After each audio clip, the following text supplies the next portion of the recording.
Migration and adaptation are close to my heart. Technically, I am not an immigrant since since Puerto Rico has been territory, Commonwealth, colony of the United States since 1898. And Puerto Ricanos have been citizens since 1917. However, up until the day I flew into New York at age 12, I lived in a different nation with a different culture, language, religion, traditions, food. Everything was different. In many ways, I related to her father. Each of her stories about family reminded me of mine.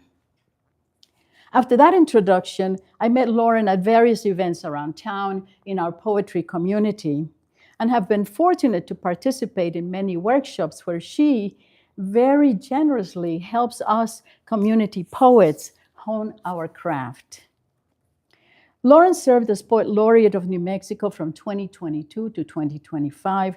She founded the New Mexico Epic Poem Project in partnership with New Mexico Arts to reach remote arts poor areas, encourage residents to explore poetry, and write about their home communities. That, I think, was also one of the kind of topics that Joy Harjo took on to bring Native voices into the poetry community around the country. Lauren is author of 8 books of poetry. The most recent is In Old Sky, which grew out of her experience as astronomer in residence at Grand Canyon National Park. Her books have won many prizes, including the Dorset Prize and the New Mexico Book Award. In 2023, Lauren was honored with the Academy of American Poets Laureate Fellowship. Her poems have been translated into Mandarin, Turkish, Spanish, French, and Arabic. She will speak with us today on poetry and geography, mapping emotions and experience through lines and stanzas. I am proud and happy to introduce Lauren Camp into our humanist community. Excuse me. And welcome her here today. Thank you. Welcome. Thank you so much. Let's get a beautiful music. Let's play.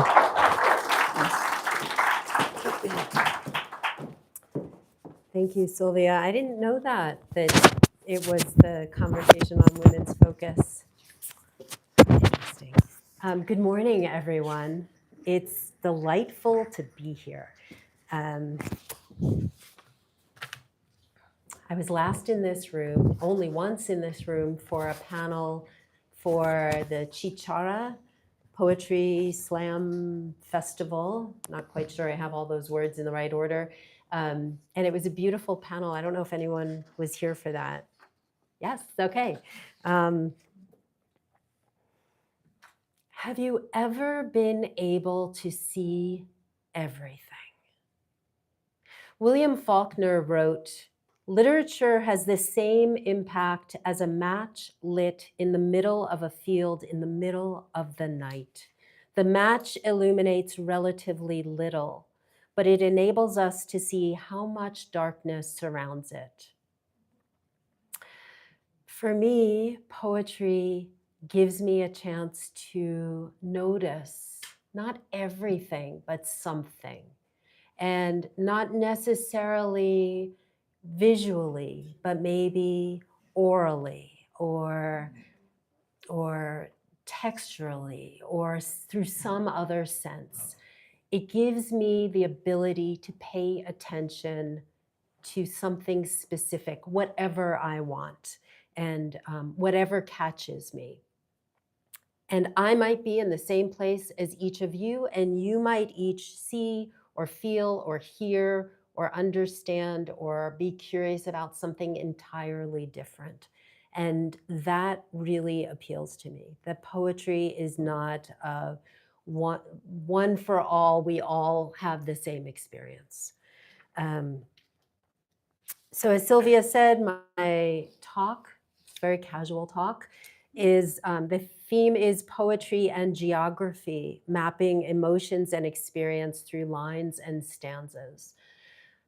So I think what I'd like to do is start with my very first book and a little maybe a little bit of a story of how this book came to be.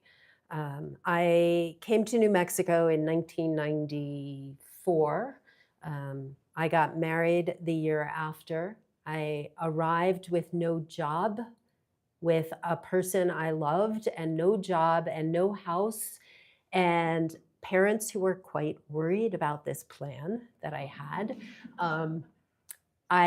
Together we purchased a small house.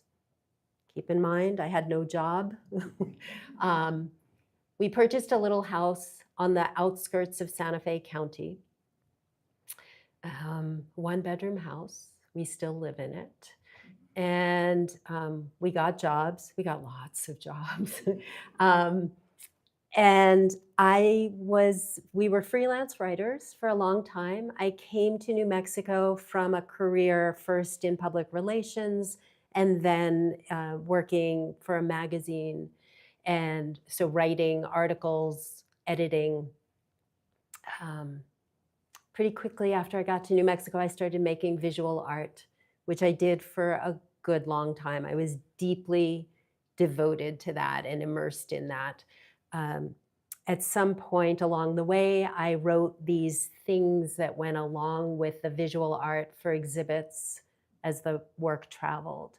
And somebody came up to me at an exhibit at a solo show in Kentucky and said, "I know you made the artwork. Who wrote the poems?"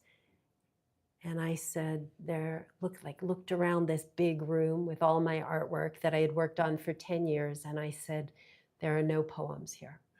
I was like, what are you talking about? And the woman took me from piece to piece and pointed to the text, the wall text beside the artwork and said, "This is a poem," and took me to the next piece and said, "This is a poem." And I said, so my medium was fabric and thread, and those wall text things in that medium were called blurbs. And I said, "Oh no, those are blurbs."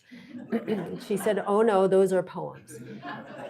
So that was my sort of entry into poetry. Like, okay, if these are poems, let me learn more about what poetry can be, because I thought I knew, and I thought it was rhyming, and I thought it was inscrutable, and I thought it was Shakespearean. And maybe it doesn't have to be all of those things. So I began writing more actively because now I had a term for what I was doing, more communally, I guess. I began writing. And I thought I would start by reading you the oldest poem I have that was published in a book. It is the last poem in my very first book, and it is called Slow. And it's so much about geography, but really specifically about kind of my land, like where my home is, at a very particular time. Slow. Eyes open, legs splayed in the powdery dirt. She likes the cool of it, the dynamic surge of just belonging to a place like this, brown and barren and slow as rust. She digs deeper with her toes and hums. When the sun crests the kitchen window, she catches fragments of light on her thumb and drags her hand across her chin like buttercups. This will be the year the piñons die, the year the tamarisks stretch inches to the core, the year she goes away and then returns to find the worms still multiplying. Maybe there is no final resolution. Yesterday is how it will be again tomorrow. The earth will slowly crust into tenacious particles, stillness cradled inside like a newborn. So I was away when I wrote that poem. I was in Provincetown, Massachusetts, the very tip of Cape Cod, for 2 months for a residency. I had been invited to go to make art, or really to rest, as the organizer told me later, like, why are you working? You're supposed to rest. But instead, I did both. I was making art and I was working on this kind of poetry thing on the side, not knowing exactly what I was doing.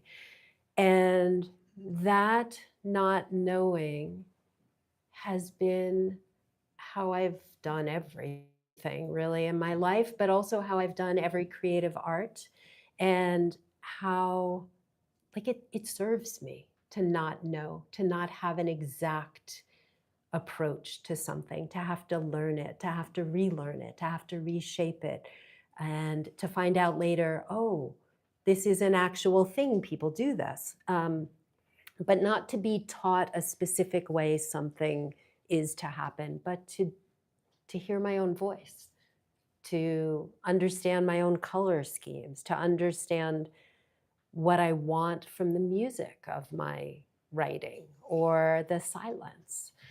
So I'll read you another poem from this, a couple more poems from this book. Everyone can hear me okay? Okay, good. Yes. Okay.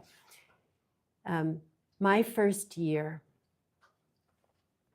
In 1967, my mother is already my mother in the seedy, boiled metal of Manhattan, below the women's fancy clothing at Macy's Herald Square, where she works and buys her clothes.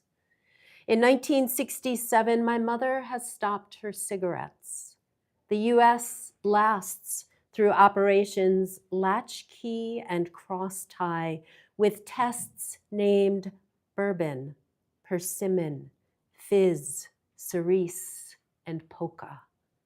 Apt descriptions for my mother's vibrant outfits. And my little wrinkled body stretches out. My father bathes my hot pink flesh in a plastic tub. John and Paul sing Penny Lane.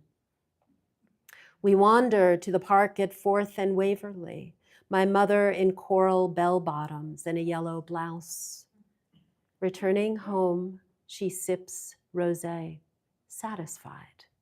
In 1967, NBC argues the Vietnam War, a frenzy of race riots. My parents, too busy to listen. What they don't hear keeps climbing away.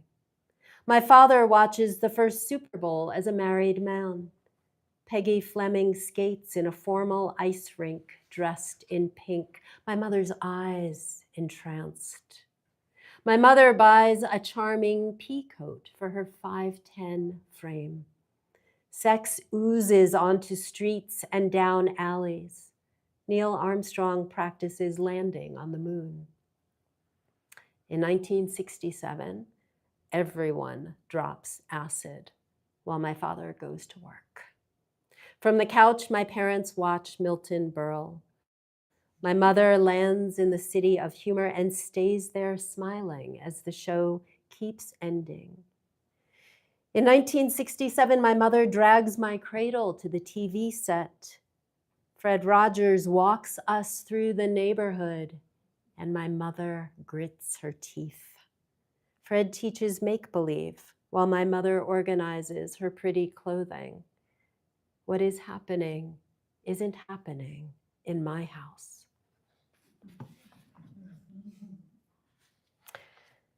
Any poets in the audience? Yeah. Where do you start a poem? You could start anywhere. You know that? You could start anywhere.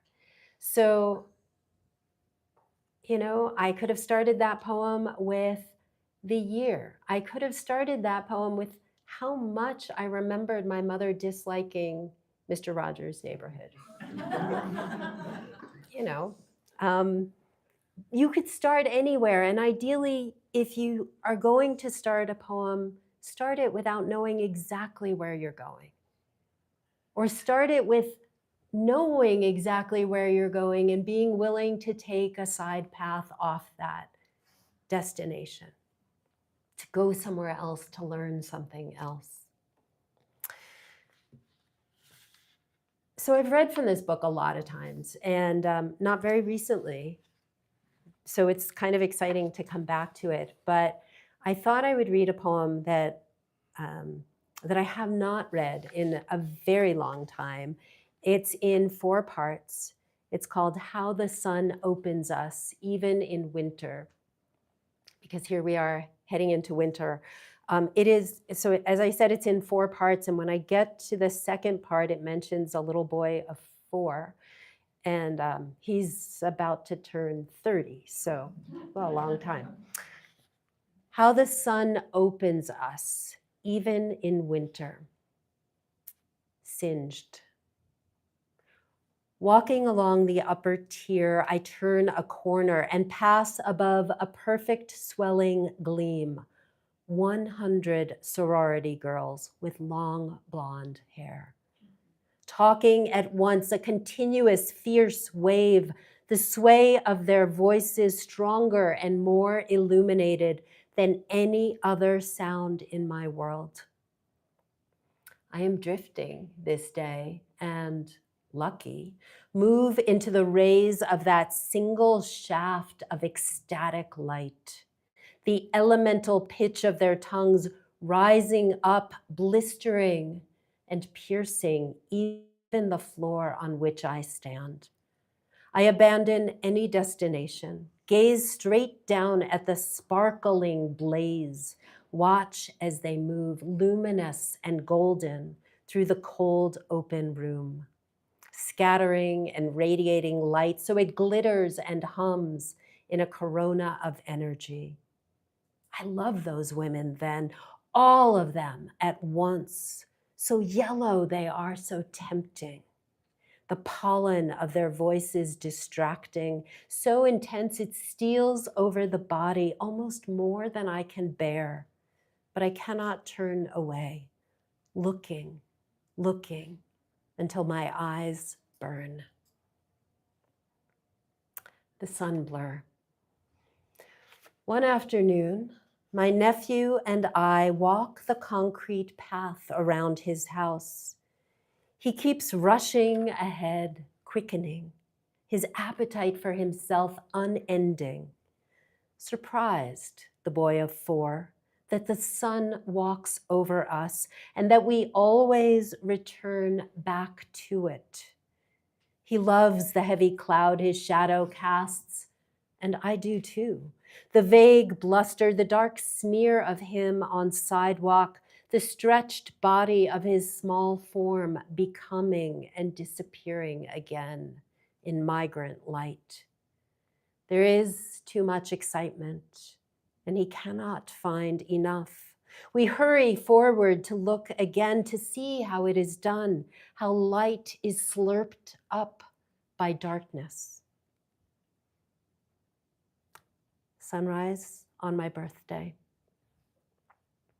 Chilled, I stand inside a shadow, puffed and solitary, and as I want the cold to stop, the snow descends, floating and rippling around in a canopy, then sleeping gently on the ground, turning the outdoors into a platter with a wide, debonair sky. And the sun, a juicy segment of orange, climbs slowly up the nearby mountain, a lustrous, brandy-tinted slice of hope. Cyclamen. After so many frigid days, the cyclamen have begun unscrolling their pink plumes again, each thin plate of soft silk lifting into the light, proud and long-limbed, each blushing petal rising higher, confident as it sweeps the air. Winter is a cycle of damnation and beauty. 100 days to stumble and hide. My body leans into the fringe of warmth and lingers, asks for nothing more. Even the darkest months make sense, the steady flaring of empty days. even these I am learning to embrace.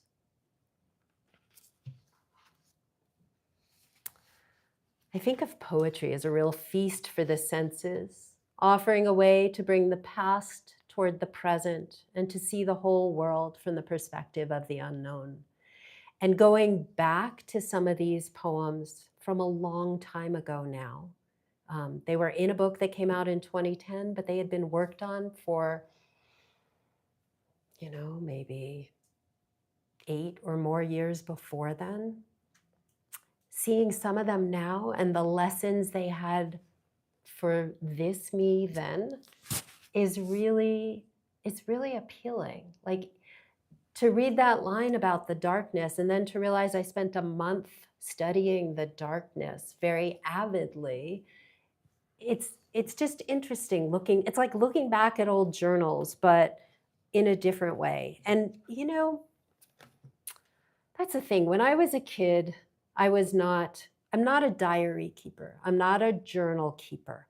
I'm not a let's make notes every day, or I have a practice where I am not that person who does the practice every day. I write when I have something to write. I revise as often as I can, which would be every day, every other hour if I could. But I don't just sit down and write just to fill a page. I never liked diaries, personally. I could not come up with something interesting to say until I was going to say until I discovered poetry, which is still true, but until I discovered the thing I was doing that I didn't know was called poetry. Because then I could take those words and shape them in some way and make them into some kind of art, some kind of thing that had sound and varying time periods and perspectives and questions and understandings. And then my days and my life and the ordinary whatever I was going through made sense because I could take it and create something out of it. So everyone okay with hearing more poems? Okay. Okay. So I'm going to jump ahead a good ways now to a book that came out in 2023. Sorry. So 13 years later. And also before I'm jumping over whole periods of time and everything. There will be time for questions. So if there are things you want to know that I'm not addressing, I'm happy to answer them. In 2023, I had 2 books come out within 3 or 4 months of each other. Really bad idea, but that's how it worked out. 2 different publishers, and this book that I want to read from is. I think of it as a real love letter to New Mexico. It's, we all know all the amazing things about New Mexico. And certainly I know quite a bit more about varying parts of New Mexico now that I didn't know before, because I've traveled around the state talking to people in communities all over, from, east to west, corner to corner. But also, there are things that are harder. There are things that are challenging about New Mexico. And this is one of them, is wildfires. So the book that I'm reading from is called Worn Smooth Between Devourings. That's what it looks like. I wrote a long poem about wildfires that's in the book. And then there were still fires burning all over. And it didn't feel like I could get away from that. If I'm writing about what's going on and there are fires burning and I'm obsessed with that, how do I then move forward and do anything else? And so I ended up creating this poem, which is very much a crowdsourced poem. It's a poem of other people's words to deal with what we were experiencing collectively. The poem is called Days of the Fire of Fires. We said, here too. We said, no power. We said, oh no. Said many prisms of pity, conclusion. We said those short and small messages that mean terrible, horrifying. Can't believe it, we said, awful, and thinking of you again and again. We said, wow, and OMG, and nightmare, and we said, have a plan. Said, love, and worried, and hope you're okay. We said, plague, and go, or don't. We said, no clearing of sky, and more than a week. We said, vast mist, the color of rust. We said, as if refusing what can be undone. We said forest and town and erasure and species. Some said we are still okay. We said sunrise and ash. We said same here. Or we said never. She said trying to breathe. The winds rape on in the unfocused light. We said it is. It isn't. He said the full coming down, the coiling around. Unreal. We said ravaged, so very, I'm so sorry and so. Same here, we said, or yes, or no. Tragic, we said. Look at it now. We said this morning, said we are settled much as we can, said our house or the neighbors, everything, everyone. Likely to get worse, we said we heard. The end of the world. How are you? Pray, we said in a whisper. The valley is heavy. We drove through, could not.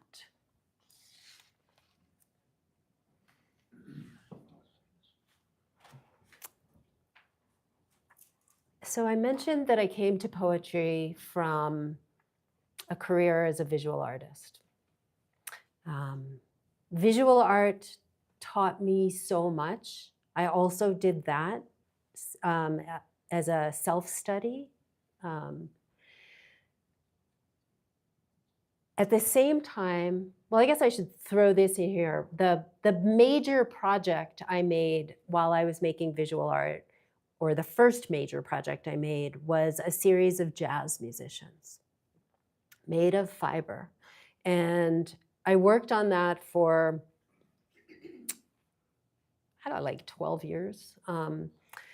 The series traveled around the country, and when it first went off on the road and I was missing having that kind of involvement with jazz music and learning about jazz in that way, like in that deep study way, I began to volunteer for KUNM initially. I was taught how to, the only thing I was actually officially taught how to do was how to do radio, which you kind of need some kind of teaching. So I learned at KUNM how to broadcast, and then I ended up with a couple of different shows on KSFR, Santa Fe Public Radio, for 15 years that were mainly jazz, some world music, whatever, honestly, whatever I wanted to put in there. And because I was so interested in poetry, I also, in every single show, read 3 poems by 3 different people that were interesting me that week, that I could blend, not with music behind them, but come out of one track into a poem, into some other music. So I tell you that because art and music, and really blending music, shaping a radio show. So the segues between different tracks, like, you know, whatever, or Miles Davis in the 60s and some Appalachian, you know, fiddle music, and figuring out how to put those two things together so a listener would not be jarred, but then we're in a different space, a different musical space, a different soundscape, a different everything, different cultural space. These were the underpinnings for how I write poetry, and they're still very much there today. So from visual art, composition, color, texture, pattern, negative space, line, shape, probably some other things. From music, sound, silence, kind of a multiplicity of sounds, perhaps. Also from reading the poems aloud, and such, I mean, I've read thousands of other people's poems aloud. I'd like to tell you I've read them all really well, but I haven't. And I mean, I think I've read a lot of them really well because I practiced a lot, but it taught me what works for me in a poem structurally. You know, I will say, just as a quick example, poems that have capital letters at the left-hand margin that are not the beginning of a thought, very confusing to read aloud. So, you know, poems that have tabs in the middle or some kind of interesting structure, they might work really well to read aloud, or they might be very complicating. And so I took every lesson from every other form that I worked with and incorporated that into what I understood or what I wanted from my own poems, from my own blank page. So that was a whole big thing, but that's where my poems grow from, is those two other forms that I was so deeply embedded in for so long. So okay, I'm still working on this book. The book is called Worn Smooth Between Devourings, and I don't know. I mean, I think we're living in really difficult times. There's plenty to worry about, right? You agree? And I think that's really what this poem is about. It's called, and I don't think I've read it out loud to anybody, it's called White Chalet Birdhouse. Where do you house your worry? At 4 a.m., I'm awake to the surly news kicked up in the dark. I'm alert to the wind that keeps situating. The season I've grown to detest now goes wiry all year, and every hour I am reduced to its lacing. A falcon stands guard, toothing the air from its perch on a dead tree to the east. I have so much work to do on the irrational, brutal future of the world in these murky hours. Work that never is needed or finished. Instead, I begin studying theorems, blink through the language of lemmas and identities, and bother the buttons that break me from such propositions. Maybe math is not where I need to be. I used to be grateful for proof, but now want something less narrow to settle in. Do you worry? I've been going to friends' houses and looking devoted for radiance, sitting at their tables in their barns, running my knees against their rivers and petting their turkeys, checking where they are safe, what is lucky, and what might be broken to sorrow. On the web, I find a site with multi-part birdhouses, rooms to move into. Can I say housing keeps me up? I read of the stabbing in Portland as people were traveling home. Then the bus full of Coptic Christians in Egypt en route to the lodging of their hearts. I cannot sleep through any more slaying. The birdhouses are all white, with shingled pine roof and windows and other little advantages, a porthole, a door. A house is for safety, for nesting, for the songs of comfort. I read and read through the stars, and the balcony of light outside turns beautiful, and the wind is now easy as a spoon and not writhing. And the clock on the wall plans its way forward with equations I'll never understand, with time that will always be indefinite, that might even, when I'm not looking, escape.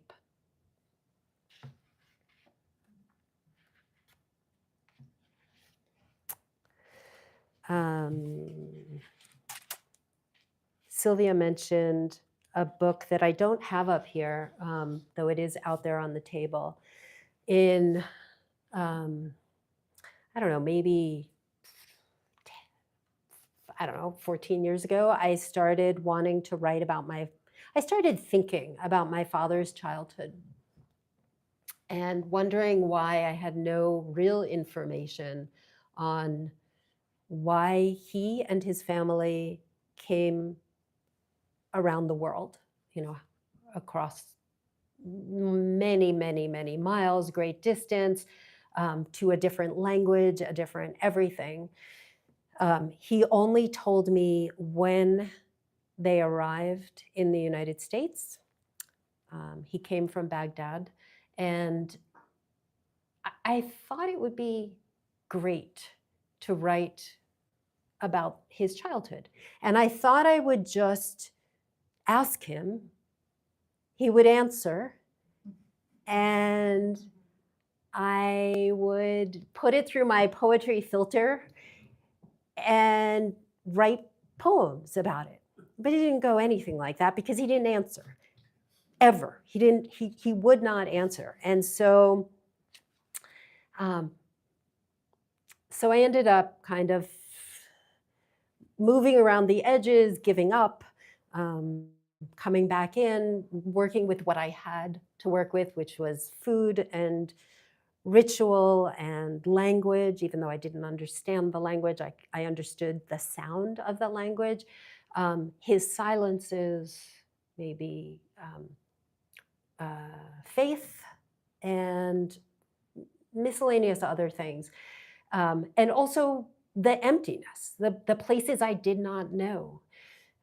So I ended up writing a whole book about that. But there was this one poem that I can't remember if I wrote it after. I just didn't feel done with the subject. I'm probably still not done with the subject, but it is in this book. And the poem is called To Reach Backward.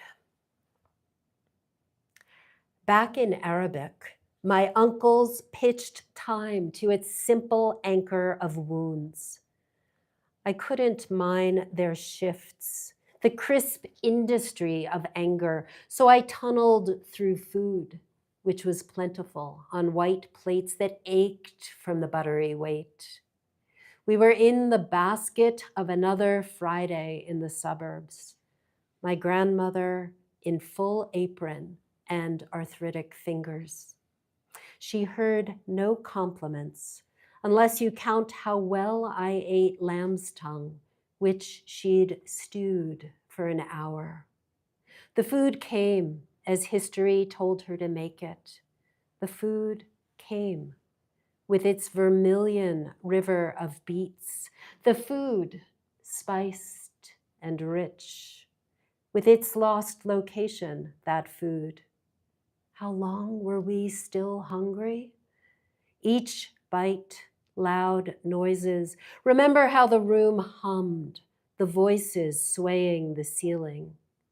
We all understood this was now, our palms moving fast to claim stews, which were bursting out steam.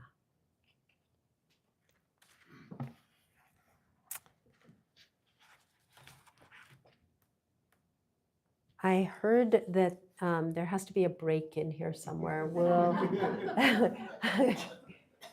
Are we there? That's a good place to stop. Okay, all right. Take a break. Thank you. Yep.